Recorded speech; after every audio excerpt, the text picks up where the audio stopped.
Welcome back to retrolistHQ. Today, we're taking a trip into an era before smartphones took over. Back when games lived inside the tiny screens of our old Nokia, Motorola, and Sony Ericsson phones. These Java mobile games didn't have flashy graphics, but they had heart. They were the games you secretly played in class or during long bus rides, and somehow they felt just as big as the console titles we had at home. In this video, I'll share 10 classics that define that era. Some adaptations of huge franchises, others original gems that lived only on mobile. Make sure to hit that subscribe button so you don't miss more forgotten gaming history. Let's jump in.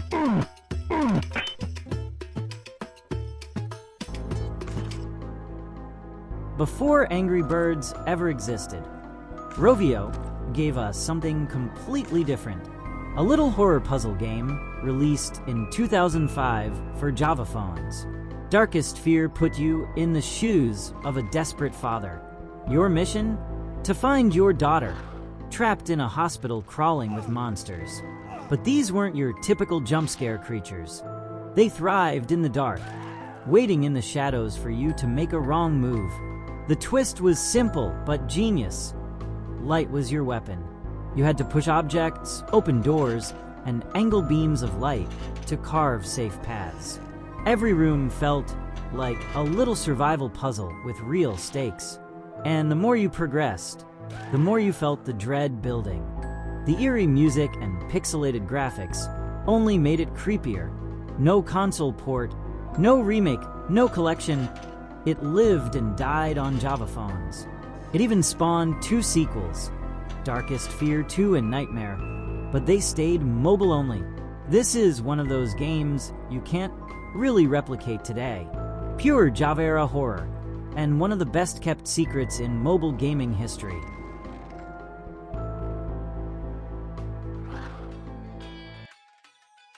Released in 2004, this was Gameloft at its best. Instead of trying to copy the console version, they made a faithful 2D platformer. It captured the magic of wall running and time reversing in a small format. The animations were fluid, smooth for a mobile game. Every stage felt like a puzzle, just like the original. Combat was simplified but satisfying. The story beats lined up with the console release. It gave players the essence of the Prince without compromise. For many kids, this was their only version of Sands of Time. And honestly, it stood tall on its own. The pixel art atmosphere made the world come alive. Gameloft proved mobile could be more than just Snake or Tetris clones. This was when they were pushing boundaries. It wasn't just a port, it was a smart adaptation. A shining example of mobile gaming done right. Urban GT was fast, chaotic, and instantly addictive. You could feel the speed, even on those old screens. The soundtrack and cars gave it style. It captured the thrill of street racing perfectly. For many, this was the racing game of their school days.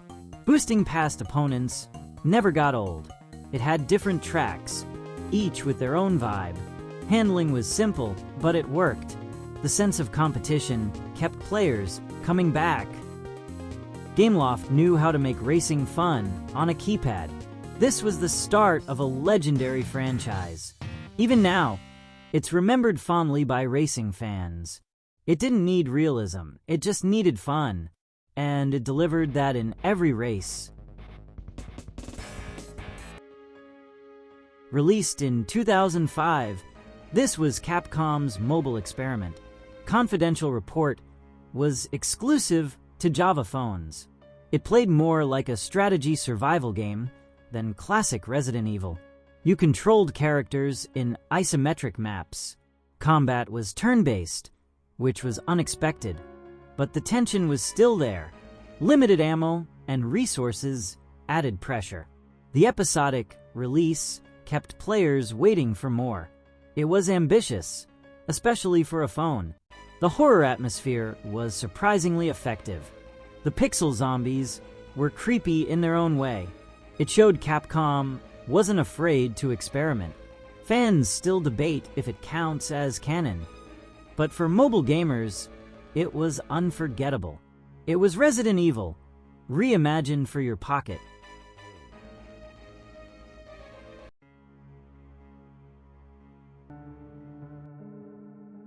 Between 2007 and 2009, Konami released 3 Silent Hill mobile games. These weren't action titles, but point-and-click horror adventures. The format actually fit the mood of the series. You explored eerie environments through still images. Puzzles drove the gameplay forward. The stories were original, not console retellings.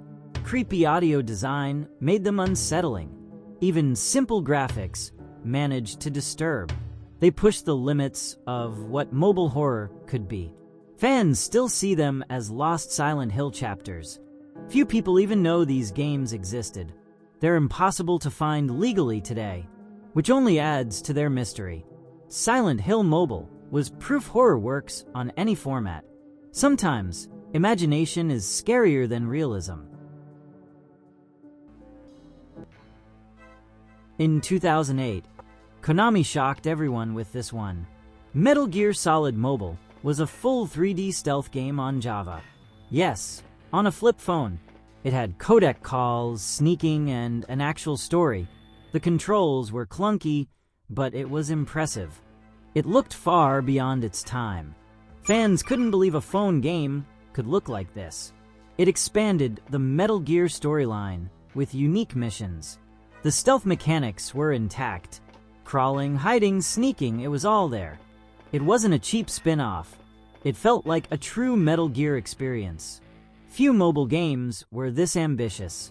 Sadly, it's nearly impossible to play today, but for those who did, it was unforgettable. If you're enjoying this trip down memory lane, don't forget to subscribe to retrolistHQ. And for even deeper dives into forgotten gaming stories, check out our sister channel Contra Brothers team.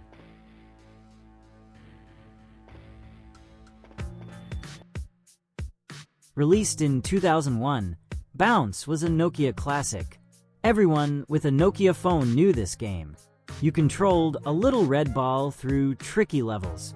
The goal was simple: get to the hoop. But obstacles made it anything but easy. Spikes, moving platforms, and water hazards tested patience. The physics felt ahead of their time. It was frustrating, but addictive. People spent hours trying to beat just one stage. The music is burned into memories. It was proof a simple concept could be timeless. No franchise, no license. Just pure fun. It's still considered Nokia's most iconic game, and it defined mobile gaming before smartphones. Sometimes less is more, and Bounce proved it.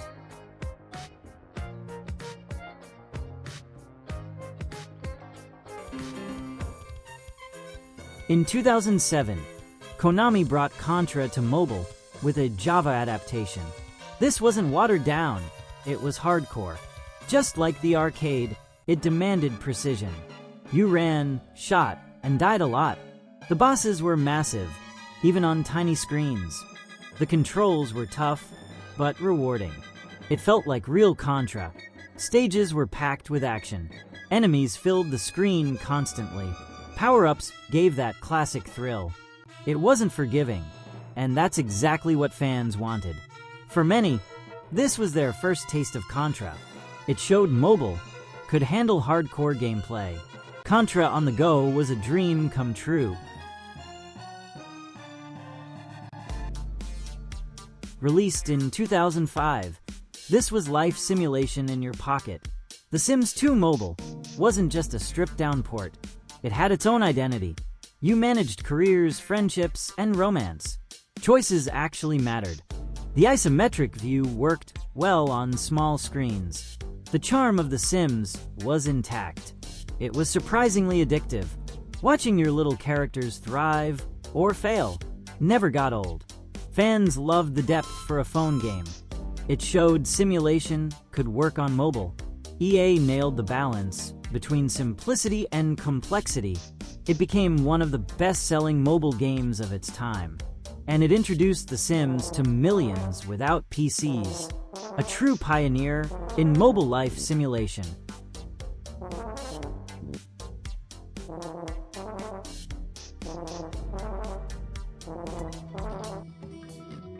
In 2005, Ubisoft teamed with Gameloft for this one.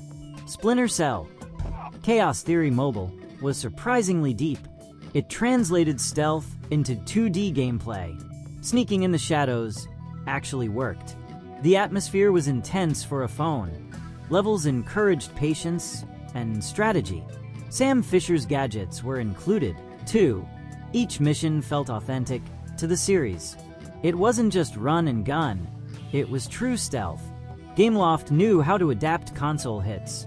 It captured the feeling of Splinter Cell perfectly. Players couldn't believe a phone game could pull it off. It was challenging, but rewarding. And it set the bar for mobile stealth games. A fitting number 1 for this list. And that wraps up our list of classic Java mobile games. These weren't just time killers. They were full experiences that defined an era of gaming we don't talk about enough. Which of these do you remember playing on your old phone? Drop a comment below, and don't forget to subscribe to retrolistHQ for more gaming history. And if you want even more deep dives into hidden classics, check out our sister channel Contra Brothers team. Thanks for watching, and I'll see you in the next one.